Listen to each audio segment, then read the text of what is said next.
This is the final video to solve SolidWorks 2021 crashing after a Windows update. And if you're also facing this problem, stay with me because I'm going to share the simplest fixes so you can get SolidWorks working again. I'm from Rexish, and I always keep things clear and easy. This crash usually happens because Windows updates change GPU drivers, break OpenGL settings, or damage SolidWorks files.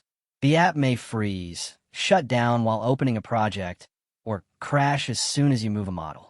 You might see many solutions on YouTube and Facebook, but most of them are too long and confusing. When I faced this same issue, I fixed it with one easy trick that worked right away. Start by updating or rolling back your graphics driver. One bad driver update can break SolidWorks. If the program opens, switch to Software OpenGL mode to avoid GPU-related crashes. Next, repair SolidWorks from the control panel. This restores files Windows updates often damage.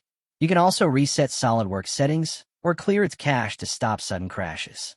If the problem stays, reinstall the Visual C++ runtimes. SolidWorks depends on them, and broken runtimes can crash it instantly. The final simple trick I use stopped the crashing for good. If you want a step-by-step tutorial on each fix, comment below.